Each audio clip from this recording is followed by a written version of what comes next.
जय हिंद स्टूडेंट्स। चलिए मैं आपका स्वागत करता हूं अपने चैनल गाइड टू सक्सेस पर।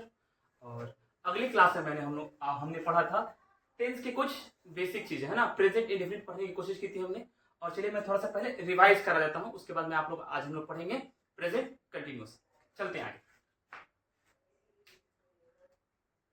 कल हमने पढ़ा था बच्चा अगले क्लास में प्रेजेंट इंडेफिनिट टेंस में। क्या पढ़ा था बच्चा हम लोग? प्रेजेंट इंडेफिनिट, ठीक है। और मैंने आप लोगों को बताया था जिस हिंदी शब्द के अंत में ता है, ती है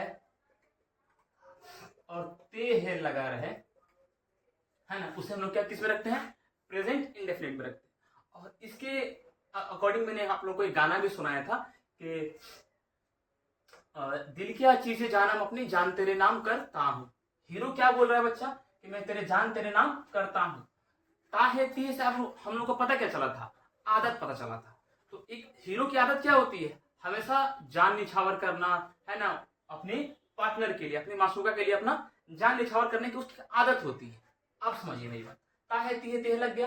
और मैंने एक बात बताया था आप लोगों को कि पहचानेंगे कैसे? ताहे ती से पहचानने की कोई जरूरत नहीं है, आदत उसमें रहेगी।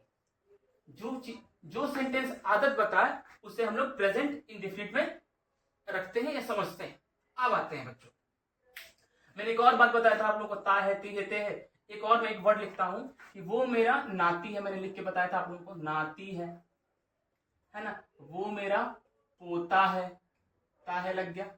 अब देखिए ती है भी लगा है और ता है भी लगा है। आप देखिए चीजों को, ती है आखिर में लग गया और, है ना, ता है भी लग गया। तो क्या इसमें हम प्रेजेंट इंडेफिनिट रखेंगे? बिल्कुल नहीं।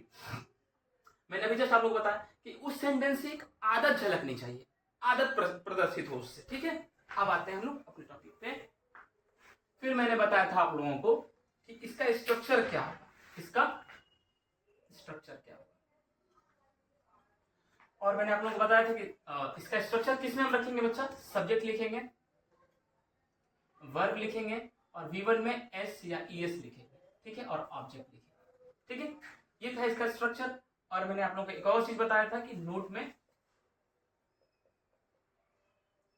जिन वर्ड के आखिर में C H S double S S H, है ना, ओ या जेड लगा हो, उसे हम लोग किसमें रखते हैं? ईएस लगाते हैं उस वर्ड के आगे। ऐसा मैंने लिखा ना कि वर्ब में एस लगाना, ईएस लगाना। तो जिन वर्ब्स के आखिर में सी एच लगा हो, एस लगा हो, डबल एस लगा हो, एस एच लगा हो, ओ लगा हो और जेड लगा हो, तो क्या लगाएंगे उसके आगे? ईएस लगाएंगे। अब एक और बात बताते हैं, ये क्या था, है ना, अफर्मेटिव का स्ट्रक्चर था। क्या था? अफर्मेटिव का स्ट्रक्चर था, ठीक है बच्चों। ये क्या था? अफर्मेटिव का स्ट्रक्चर था। अब हम लोग आते हैं इसके कुछ एग्जांपल्स पे, ठीक है। अब बस समझिए, मैं एक सेंटेंस लिखता हूं, वह आम खाता है या खाती है, कुछ भी लिख सकते हैं ना। खाता है ना, खाती है। ती है लगा है यानी कि लड़की है। इसको हम लोग कैसे इंग्लिश में ट्रांसलेट करेंगे? शी, है ना। देखिए क्या वर्ब में हेल्पिंग वर्ब है क्या? नहीं। प्रेजेंट इंडेफिनिट की अफर्मेटिव जो स्ट्रक्चर है उसमें हेल्पिंग वर्ब्स नहीं लगते हैं, ठीक है। अब बस वर्ब लगाए, सब्जेक्ट हो गया। अब बताएंगे क्या? देखिए आम है और खाती यानी कि खाना, वर्ब हो गया। मैंने आप लोगों को एक और शॉर्ट ट्रिक बताया था कि जिस हिंदी वर्ड के आखिर में ना आ जाए, क्या आ जाए? ना आ जाए, तो हम उसे क्या समझते हैं? वर्ब। लेकिन उससे काम का भी पता चलना चाहिए, एक बात याद रखिएगा। नहीं तो अगर ऐसे मैं एक बात को समझाऊंगा आप लोगों को कि मैं नाम लिखता हूं, देखिए करीना, ठीक है। फिर मैं एक वर्ड लिखता हूं कैटरीना, ठीक है। आखिर में तो दोनों के ना आया है, तो क्या इसे हम लोग वर्ब समझेंगे? बिल्कुल नहीं। एक सब्जेक्ट है ना, नाम है ना, एक सब्जेक्ट हो जाएगा। सारी बात समझना हम लोग को। अब बस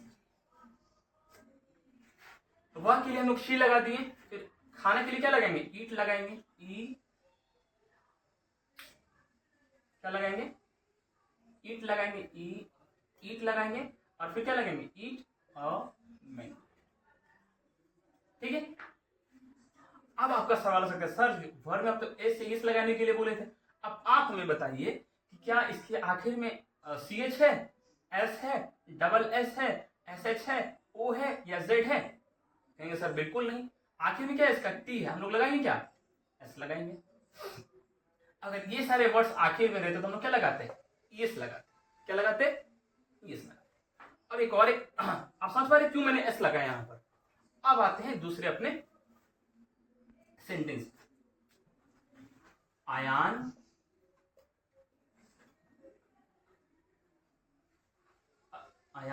राम को परेशान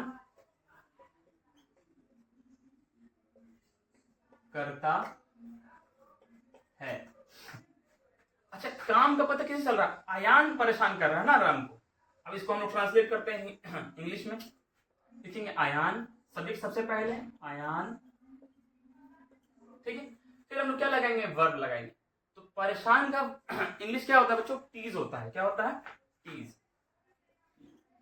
टीज लिखेंगे, ठीक है। अब मेरी बात समझिए,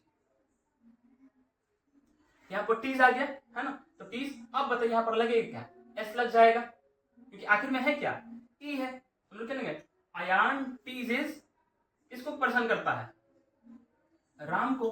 आयान टीजेस राम। अरे बस हम लोगों को एक सब्जेक्ट हो गया, परेशान किसको कर रहा है, परेशान का इंग्लिश क्या जाएगा, टीज, और ऑब्जेक्ट क्या आ जाएगा, राम, जिससे काम लिया जा रहा हो, ठीक। अब एक और चीजों पर आता हूं मैं आप लोगों को, एक आई वाला एक कॉन्सेप्ट लेता हूं। मैंने आप लोगों को अगली क्लास में एक और चीज समझाया था कि जब भी आई आएगा, जब भी मैं सब्जेक्ट आएगा, तो थोड़ा बहुत वहां पर हेल्पिंग वर्ब का फेरबदल जरूर होगा, ठीक है। आई हर जगह अपने लिए अलग स्पेसिफिक क्या कहते हैं हेल्पिंग वर्ब लेता है, यहां पर भी लेगा। देखते हैं कैसे। मैं स्कूल यानी विद्यालय, स्कूल जाता हूं, फिर ताहू तीहू लग गया, तो मेरा स्कूल जाना की आदत है, यानी कि प्रेजेंट इंडेफिनिट है, और अफर्मेटिव का हम लोग स्ट्रक्चर से इसको सॉल्व करने की कोशिश कर रहे हैं। मैं कहीं क्या हो जाएगा बच्चा, मैं सब्जेक्ट अंग्रेजी क्या हो जाएगा, आई। आई के साथ क्या, अब वर्ब यानी कि जाना है, जाता हूं यानी कि जाना, गो लग जाएगा, ठीक है। और आई गो टू स्कूल, ठीक है। अब एक बात समझिए, आप कहेंगे सर आखिर में तो ओ है ही, तो आप यहां पर ईएस क्यों नहीं लगा रहे, आप क्या कह रहे हैं, कहेंगे ना कि सर या तो ये वर्ब है और इसके आखिर में ओ भी है, लेकिन आप सिर्फ लिखे आई गो टू स्कूल, यहां पर आपने तो ईएस लगाया नहीं, और नहीं इसमें एस आएगा। क्यों नहीं आएगा बच्चों, मान लो सपोज मैं यहाँ पे ईएस लगा देता हूं अकॉर्डिंग टू रूल, लेकिन यहां पर ये सेंटेंस नहीं होगा। क्या होगा, नहीं होगा, क्यों, बिकॉज ऑफ आई। आई अपने लिए स्पेसिफिक वर्ब के साथ एस एस नहीं लेता है, ठीक। आई के लिए थोड़ा सा रूल एक्सेप्शन आता है, और ये अपना स्पेसिफिक हेल्पिंग वर्ब्स या क्या कहते हैं वर्ब्स लेता है। अब एक और सेंटेंस पे आता हूं आप लोगों को, एक और वर्ड समझा रहा हूं आप लोगों को।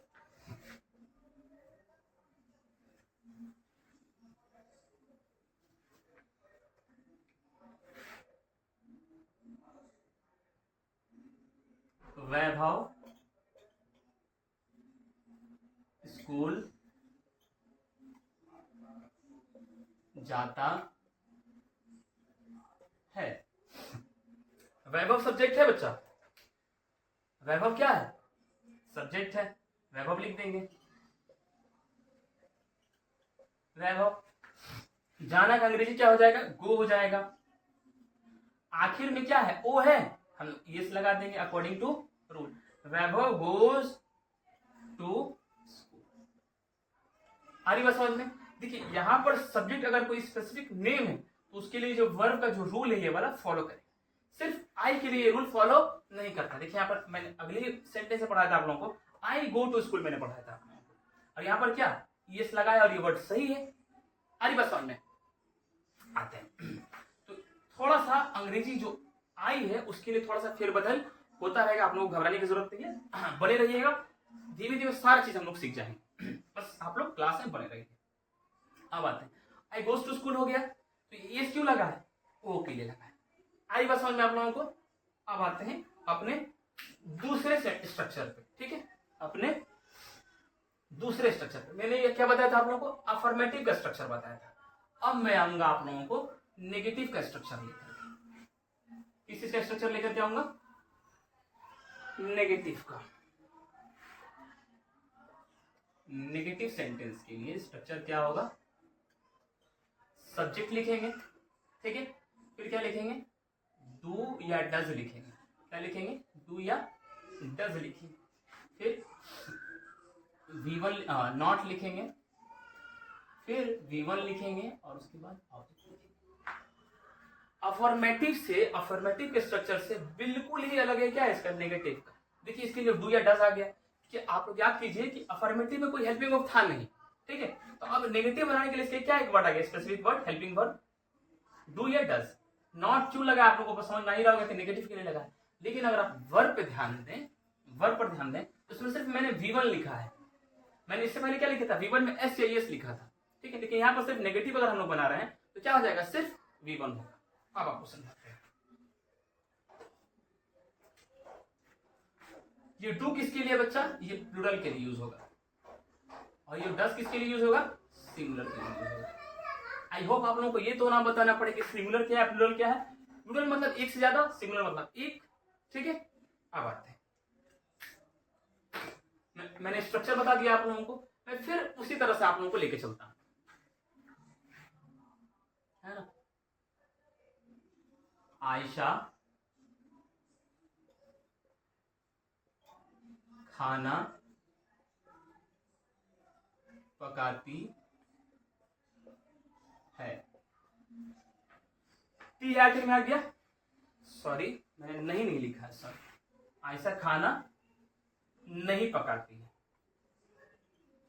आयशा खाना नहीं पकाती है। नेगेटिव वर्ड आ गया, ता है, ती है, पी है, लग गया। इसका मतलब क्या है कि प्रेजेंट इंडेफिनिट है, और क्या है इसका नेगेटिव, हम लोग को इसका ट्रांसलेशन बनाना है। चलिए फिर बनाते हैं इसका। सबसे पहले क्या हो जाएगा, आयशा सब्जेक्ट है, आयशा लिखेंगे हम लोग, आयशा। अब बताइए आयशा क्या सिंगुलर है या प्लूरल है, आप बताइए आयशा सिंगुलर है या प्लूरल है। आप कहेंगे सर सिंगुलर है। आयशा के साथ क्या आएगा, हेल्पिंग वर्ब, डज आएगा। क्या आ जाएगा, डज आ जाएगा। आयशा डज लिखेंगे, फिर नॉट तो लिखना ही था, डज नॉट। अब आते हैं हम लोग वर्ब पे। आयशा डज नॉट, खाना पकाने का, पकाती है ना, तो पकाना ये वर्ब हो जाएगा। Ayesha does not cook food. आ रही बात समझ में आप लोगों को। और ये देखिए यहाँ पर ना कुक्स होगा ना कुक्ड होगा, कुछ भी V1 है, सिर्फ V1 का फॉर्म अपने आप में जैसा वर्ब होता है वैसी फॉर्म में आ जाएगा डायरेक्ट। क्यों, क्योंकि इसमें नेगेटिव वर्ड्स आ गए। और एक और तरह से अगर आप देखें तो इसमें देखिए आखिर में भी तो एक वर्ब ही है ना, हेल्पिंग वर्ब है, वर्ब ही तो है, लिंकिंग वर्ब है, और आखिर में वो इसलिए यहाँ पर ES लगा है। आ रही बात समझ में है। आते हैं अपने अगले सेंटेंस पे, एक और लिखता हूं, वैभव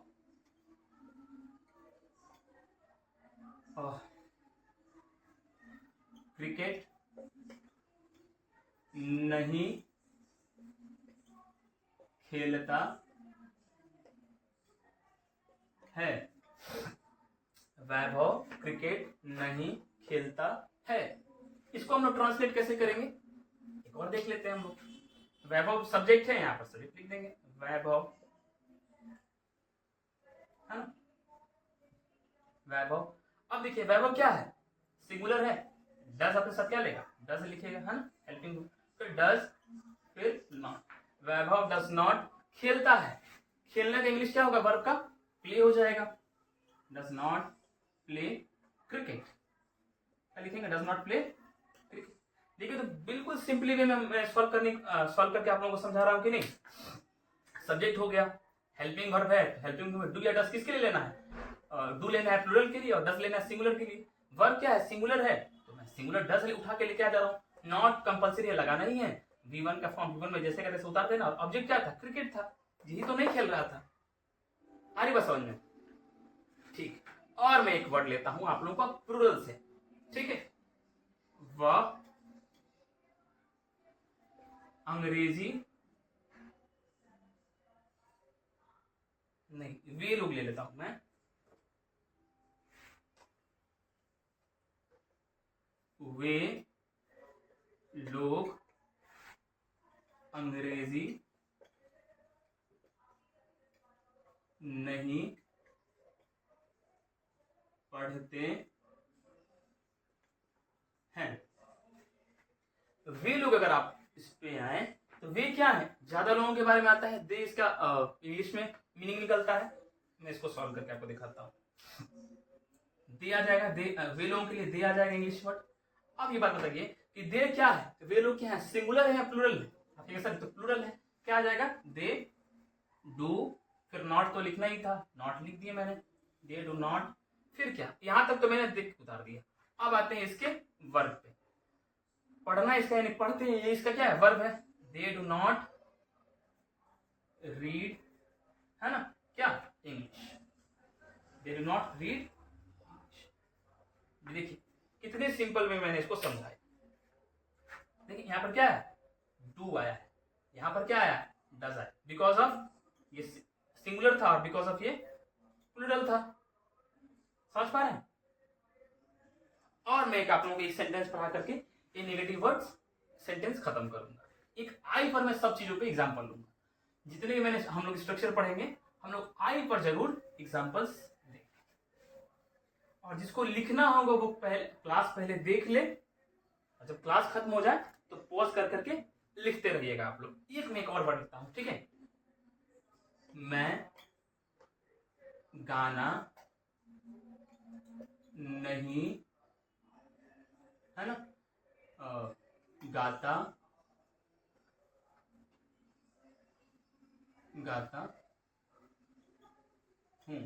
मैं गाना नहीं गाता हूं। नहीं वर्ड आ गया मतलब नेगेटिव सेंटेंस है। ताहू लग गया मतलब प्रेजेंट इंडेफिनिट है। आप समझ रहे हैं? चलिए इसको हम लोग ट्रांसलेट करते हैं। मैं की इंग्लिश क्या होगी, मैं की इंग्लिश क्या होगी, आई। आई।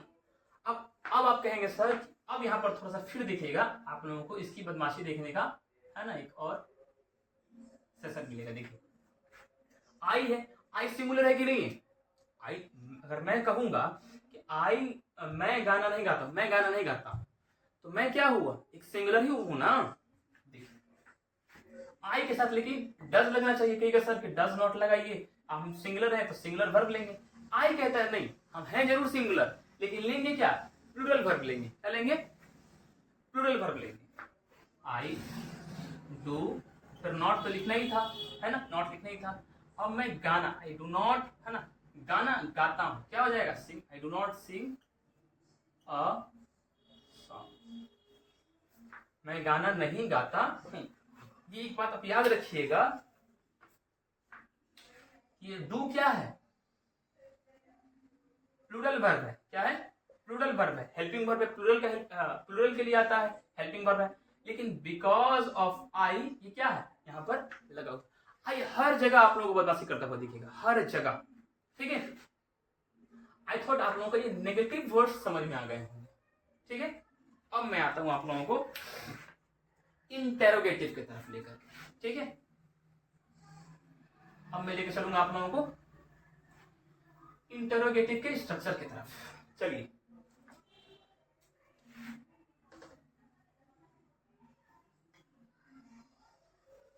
इंटेरोगेटिव, इसका स्ट्रक्चर हम लोग क्या समझेंगे बच्चा, सब्जेक्ट लिखेंगे। सबसे पहले हम लोग क्या करेंगे, जो डू या डज था, हेल्पिंग वर्ब था, उसको हम लोग बाहर निकाल लेंगे, ठीक है। सबसे पहले हम लोग डू या डज पहले लिखेंगे, डू लिखेंगे या डज लिखेंगे, है ना, फिर हम लोग क्या लिखेंगे, सब्जेक्ट लिखेंगे। देखिए हम लोग पहले सब्जेक्ट लिखते थे उसके बाद हेल्पिंग वर्ब लिखते थे, है ना। लेकिन इंटेरोगेटिव है तो हम क्या करेंगे, पहले हेल्पिंग वर्ब को बाहर निकालेंगे। डू या डज लिखेंगे, सब्जेक्ट लिखेंगे, फिर V1 लिखेंगे और उसके बाद ऑब्जेक्ट। एक बात याद रखिएगा कि जो V1 है ना, वर्ब है, इसका जो वर्ब में ऐसे जो हम लोग लगा रहे थे, ये सिर्फ अफर्मेटिव के लिए ही था। जैसे हम लोग नेगेटिव पर आए, देखिए नेगेटिव में भी V1 वर्ब का फर्स्ट ही रूप था इसका, और नेगेटिव इंटरोगेटिव में भी क्या हो गया, इसका पहला ही रूप है। अब देखिए डू या डज लग गया, सब्जेक्ट लिखेंगे, फिर क्या आ जाएगा, V1 आ जाएगा, फिर ऑब्जेक्ट आ जाएगा। अब मैं आप लोगों को हिंदी के कुछ वर्ड समझाता हूं। क्या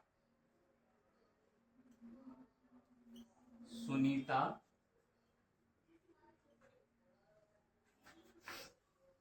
गणित पढ़ती है, ठीक। मैंने कह दिया क्या सुनीता गणित पढ़ती है। अच्छा एक बात है, इंटरोगेटिव का मतलब ये होता है क्वेश्चन मार्क, ठीक है। इस सवाल करने की एक निशानी है ना। प्रश्नवाचक चीजें है ना, कि प्रश्न पूछेंगे इस सेंटेंस में हम लोग क्या पढ़ेंगे, प्रश्न कैसे पूछा जाता है। अब आते हैं क्या के लिए। देखिए हम लोग पहले सब्जेक्ट को देखेंगे कि इसके जो क्या है ये, उसके लिए हम लोग क्या लेंगे, है ना, कौन सा हेल्पिंग वर्ब लेंगे। सुनीता क्या है, ये क्या है, सिंगुलर वर्ब सब्जेक्ट है, तो उसके लिए हम लोग कौन सा हेल्पिंग वर्ब लेंगे, डज लें या डू लें, बताइए। मैंने अगली बार भी लिखा हुआ था, फिर लिख दे रहा हूं, ये प्लूरल के लिए है और ये सिंगुलर के लिए, ठीक है। आप लोग कब समझ आ गया, सुनीता से पहले हम लोग क्या लिखना है, डज लिखना है, सुनीता तो सिंगुलर है, ठीक। देखिए इसको ट्रांसलेट करता हूं मैं। सबसे पहले लिखेंगे डज, फिर सब्जेक्ट लिखेंगे अकॉर्डिंग टू स्ट्रक्चर सुनीता, फिर वर्ब लिखेंगे, है ना, पढ़ती है, डज सुनीता रीड मैथ्स, ठीक है। एक बात याद रखिएगा, ये मैथ्स मैंने, है ना, एस लगता है, ये मैथ्स मैथ नहीं होता है, मैथ्स होता है, ठीक है। ये मैथमेटिक्स लिखिए आप या तो मैथ्स लिखिए, मैथ नहीं होता है। हमने एक वर्ड पढ़ा, डज सुनीता रीड मैथ्स, और एक क्वेश्चन मार्क देना जरूरी हो जाता है। एक और मैं फिर आई पर सेंटेंस लेता हूं, ठीक है, ज्यादा नहीं, ज्यादा एग्जांपल लूंगा, फिर आप कहेंगे सर एग्जांपल में ही सारा क्लास चला गया, ठीक। एक और एक्शन, क्या मैं अंग्रेजी पढ़ाता हूं, क्या मैं अंग्रेजी पढ़ाता हूं। मैं वर्ड आ गया, क्या आ गया, मैं की इंग्लिश क्या होगी बच्चा, आई। हम लोग चुपचाप यहां पर आई लिख देते हैं पहले, ठीक है। उसके बाद देखेंगे क्या के लिए हम लोग कौन सा हेल्पिंग वर्ब लेंगे। आई मैंने लिख दिया, अब आप कहेंगे सर फिर तो वही है, आई आ गया, और क्या कहते हैं हेल्पिंग वर्ब क्या हो जाएगा इसके लिए, सिंगुलर है, आई अकेला है तो सिंगुलर है, डज लेगा। लेकिन बिल्कुल नहीं, मैंने आप लोगों को अगले ही कॉन्सेप्ट पढ़ाया था, ये क्या लेगा, आई डू लेगा, डू आई टीच, है ना, do I teach English, do I teach English, और एक ऐसा हम लोग को क्वेश्चन मार्क देना पड़ेगा। एक और बात मैं आप लोगों को समझाता हूं इंग्लिश को लेकर के। मैं इंग्लिश नहीं पढ़ाता हूं, मैं इंग्लिश टीचर नहीं हूं, मैं इंग्लिश ग्रामर टीचर। इंग्लिश का मतलब हो जाता है अंग्रेज, नेशनैलिटी हो गई, क्या हो गई, नेशनैलिटी हो गई। लोग लिखते हैं I am English teacher, I am English teacher, मतलब वो अपने आप को इंडियन नहीं कह रहे, वो अपने आप को ब्रिटिशर कह रहे हैं। लेकिन सेंटेंस चलता है, छोटे छोटे तो लोग लिख देते हैं, तो मैं क्या हूं, do I teach English grammar होना चाहिए था, बट लेकिन मैं समझाने के लिए जस्ट आप लोगों को लिख रहा हूं। ये ना कहें कि सर आप इंग्लिश थोड़ी ना हैं, आप अंग्रेज थोड़ी ना, आप तो इंडियन है। खैर अब आते हैं हम लोग, ये तो बस दो ही सेंटेंस मैंने आप लोगों को समझाने की कोशिश की कि इंटरोगेटिव सेंटेंस क्या है। अब हम लोग आगे बढ़ेंगे अपने इंटरोगेटिव नेगेटिव की तरफ, उसका स्ट्रक्चर पढ़ेंगे। ताहे तीहे ते को हमने वैसे ही रख दिया है कि आप लोग समझ पाए। ये रूल नहीं है बच्चों, इस बात को याद रखिएगा आप लोग, है ना। हमारे विद्वानों को समझाने का एक तरीका था, ओल्ड स्कूल मेथड है, ठीक है। बच्चों को अगर समझ में ना आता हो तो ऐसे लोगों को समझाया जाता है, ठीक। चलिए अपनी एक और टॉपिक पे चलते हैं, इंटरोगेटिव में नेगेटिव, इंटरोगेटिव में नेगेटिव स्ट्रक्चर। ये उसी तरह से पहले हम क्या लिखेंगे, डू लिखेंगे या डज लिखेंगे, फिर क्या लिखेंगे, सब्जेक्ट लिखेंगे, फिर क्या लिखेंगे, नॉट लिखेंगे, फिर क्या लिखेंगे, वर्ब लिखेंगे, वर्ब का फर्स्ट फॉर्म लिखेंगे, उसके बाद क्या लिखेंगे, ऑब्जेक्ट, ठीक। अब फिर मैं आप लोगों को एक सेंटेंस लूंगा और फिर उसको ट्रांसलेट करके आप लोगों को समझाने की कोशिश करेंगे। देखिए, क्या राम फुटबॉल नहीं खेलता है, नहीं खेलता है, क्वेश्चन मार्क मैंने कर दिया, नेगेटिव के लिए नहीं मैंने लेके आ गया, और क्या है का मतलब क्या है, इंटरोगेटिव यानी कि क्वेश्चन मार्क है ना, सवाल किया जा रहा है। अब इसको हम लोग ट्रांसलेट करते हैं। राम क्या है, सिंगुलर सब्जेक्ट है, इसके लिए कौन सा हेल्पिंग वर्ब आएगा, डज आ जाएगा, डज राम हेल्पिंग वर्ब में हम लोगों ने पहले लिख लिया, फिर सब्जेक्ट लिख लिया, उसके बाद क्या लिखना था, नॉट, डज राम नॉट। अब हम लोग देखेंगे वर्ब है क्या, उसको फिर इंग्लिश में ट्रांसलेट करेंगे। डज राम नॉट क्या, एक फुटबॉल है और एक खेलना है, प्ले हो जाएगा, does Ram not play football. देखिए कितनी आसानी से बन रहा है, देखिए कैसे कैसे हम लोग समझ रहे हैं। ठीक, एक और मैं एग्जांपल लेता हूं और फिर ये प्रेजेंट इंडेफिनिट जो है उसको हम लोग खत्म करेंगे और नेक्स्ट टॉपिक पर बढ़ेंगे। क्या सीता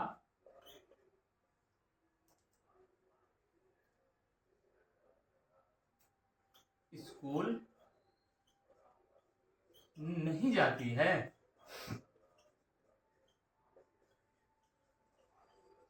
ठीक है, क्वेश्चन लग देना, क्या लगेगी है नहीं, क्वेश्चन मार्क है ना, नहीं आ गया मतलब नेगेटिव है, और टी है लग गया, इसका मतलब क्या है, प्रेजेंट इंडेफिनिट।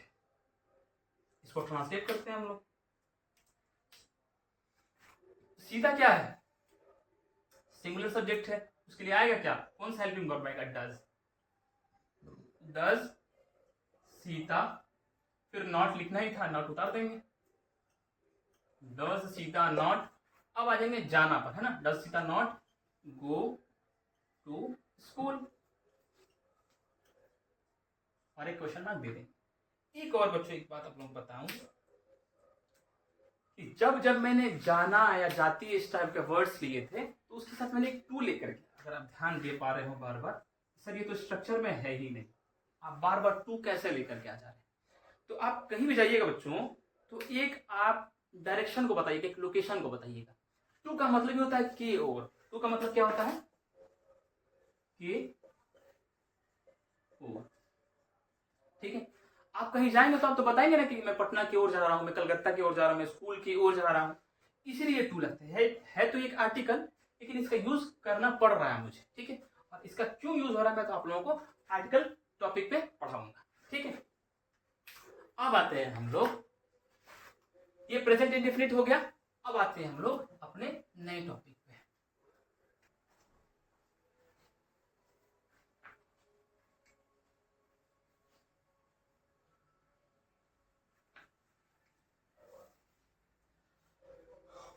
मुझे लगता है बच्चों कि आज का क्लास यही खत्म करना चाहिए, बोर हो रहे हैं आप लोग, है ना। और आज मैंने आप लोगों को प्रेजेंट इंडेफिनिट के, है ना, चारों फॉर्म बताया, अफर्मेटिव, नेगेटिव, इंटरोगेटिव, और इंटरोगेटिव में भी नेगेटिव बताया। अगली क्लास में जब हम लोग मिलेंगे तो प्रेजेंट कंटिन्यूअस पढ़ेंगे और उसी तरह से खेल खेल पढ़ने की कोशिश करेंगे। आज क्लास समाप्त होता है। जय हिंद, जय भारत।